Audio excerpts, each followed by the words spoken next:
కవిత గారు మాట్లాడిన దాని మీద ఆమె మాట్లాడిన అంశాన్ని విడిచిపెట్టి అనేక ఇతర అంశాలను లేకుంటే అవినీతి ఆరోపణలు ఇవన్నీ మాట్లాడుతూ వస్తున్నారు. Sir come again sir come again. Hello చెప్పండి సార్, చెప్పండి, మరొకసారి చెప్పండి. అవినీతి ఇప్పుడు ఈ అంశాన్ని పక్కన పెట్టి ఇవాళ అవినీతి ఆరోపణలు ఆమె లిక్కర్ స్కామ్ లో ఉన్నది. ఇప్పుడు నేషనల్ హెరాల్డ్ కేసులో నోటీసులు వచ్చి ఉన్నాయి సోనియా గాంధీ గారికి, రాహుల్ గాంధీ గారికి.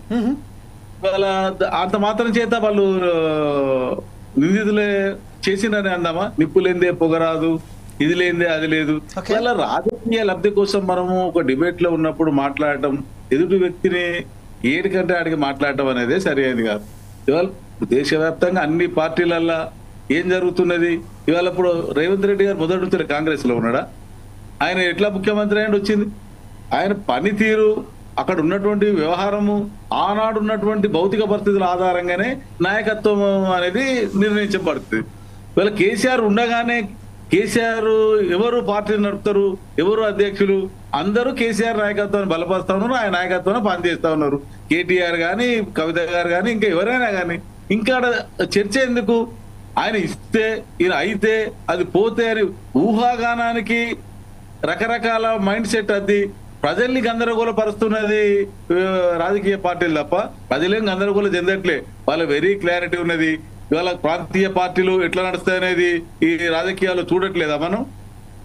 Boss is always right. ఆయన తీసుకున్న నిర్ణయమే ఫైనల్. ఆయన కవితను, కేటీఆర్ ను, మిగతా వాళ్ళు ఎవరినో అందరినీ అడిగి ఒక కంక్లూజన్కి వస్తారా?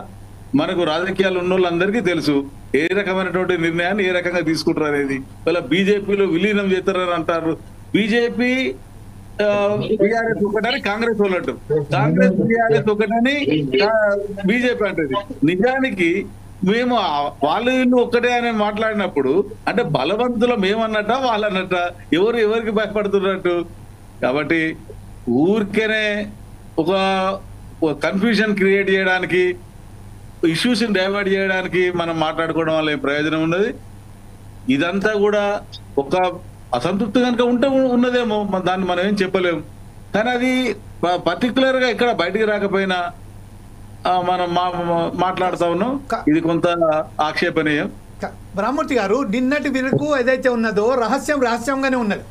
నిన్నటి వరకు రహస్యంగానే ఉన్నది. లేఖ ఎవరు రాశారు, లేఖ ఎవరికి రాశారు ప్రతి ఒక్కరికి తెలిసినప్పటికును ప్రతి ఒక్కరు ఒక్కసారి గోప్యంగానే ఉంచుకున్నారు. కానీ ఈరోజు కవిత గారు బహిరంగంగా బయటకు వచ్చి ఏదైతే వ్యాఖ్యలు చేశారో, నేను జైల్లో ఉన్నప్పుడు స్పందించలేదు, బీజేపీలో విలీనం చేయడానికి వస్తే నేను కాదన్నాను చెప్పి ఈ పార్టీకి సంబంధించిన అంటే బీజేపీలో విలీనం చేయడానికి అప్పుడు బీఆర్ఎస్ పార్టీ అది నాయకులైనటువంటి కేసీఆర్ గారు ఒప్పుకున్నట్ట.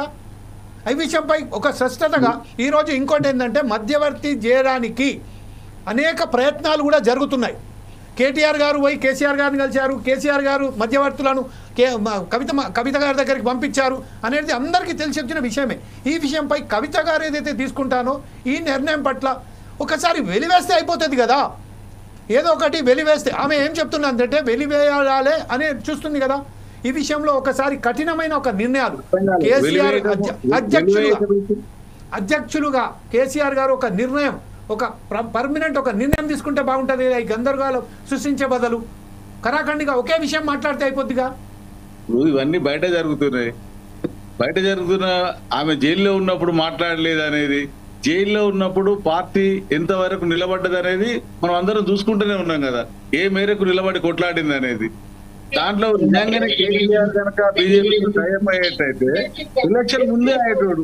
ఈ కేసు ఆ కేసు అని కాదు, అటువంటి ఉద్దేశం ఎక్కడా లేదు.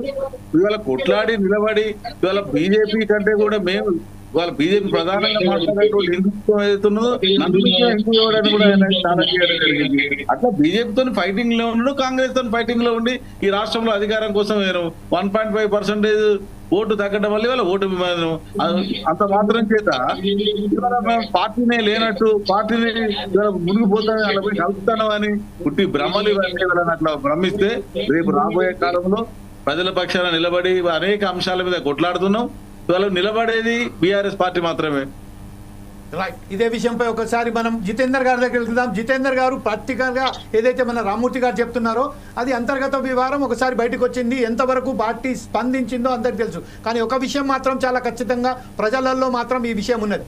బీఆర్ఎస్ పార్టీకి సంబంధించిన అనూహ్య వెనుకడుగు వేయడంతోనే బీజేపీ పార్టీ బలంగా పుంజుకున్నది. ఈరోజు ఎంపీ స్థానాలలో కానీ ఎమ్మెల్యే స్థానాలలో కానీ ఖచ్చితంగా ఒక కరాఖండిగా పెద్ద ఎత్తున తీసుకొచ్చి చెప్పిందని చెప్తున్నారు. ఈ విషయంపై బీజేపీ రేపు రాబోయే కాలంలో కవిత గారు కానీ లేకపోతే బీఆర్ఎస్ విలీనం సంబంధించింది ఏమన్నా ఒక నిర్ణయాన్ని